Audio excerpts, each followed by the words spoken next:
Hi friends, இப்போ நம்ம என்ன பண்ண போகிறோம்னு பார்த்தா முருங்கைக்காய் கூட்டு பண்ண போகிறோம். முருங்கைக்காய் கூட்டு எப்படி பண்ணலான்னு பார்க்கலாம்.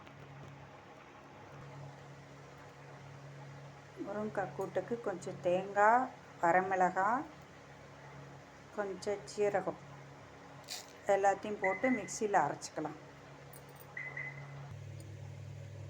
இப்போ நான் குக்கரில் துவரம்பருப்பு வேக வச்சு எடுத்துட்டுருக்கேன். இதிலே முருங்கைக்காயை நறுக்கி போட்டு ஒரு சவுண்டு விட்டு அணைச்சிடலாம். முருங்காயை இதில் போட்டு விட்றேன். கொஞ்சமாக சால்ட்டு போட்டுக்கலாம்.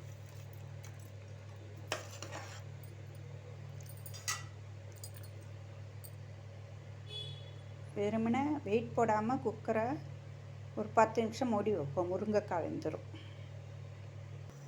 இப்போ நம்ம தேங்காய், ஜீரகம், வரமிளகாய் எல்லாம் போட்டு அரைச்சி எடுத்துட்டாச்சு. இப்போ முருங்கைக்காய் நல்லா வெந்தெடுத்து நம்ம அரைச்ச தேங்காய் விழுதை விட்டுக்கலாம்.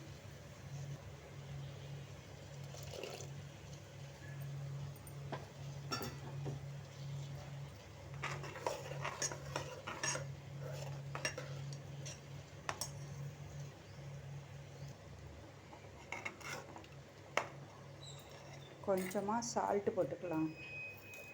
ஏற்கனவே கொஞ்சம் உப்பு போட்டிருக்கோம் நம்ம காயில் பிடிக்க. இப்போ கொஞ்சம் போட்டுக்கலாம். கொஞ்சம் பெருங்காய பொடி போட்டுக்கலாம். கொஞ்சம் மஞ்சள் பொடி போட்டுக்கலாம்.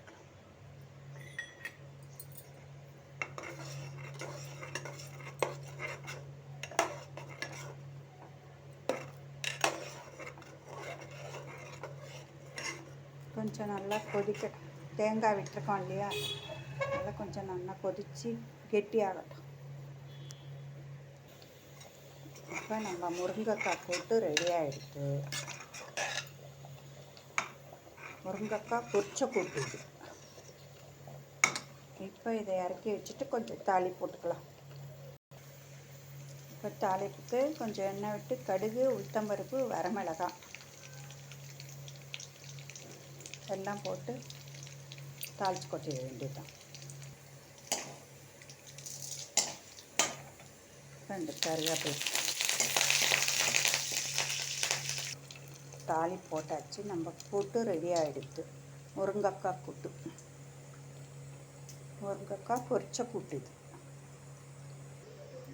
நம்மளோட முருங்கைக்காய் பொரிச்ச கூட்டு ரெடி. எல்லோரும் பண்ணி பாருங்கள் வீட்டில். சூப்பராக இருக்கும். பாய்.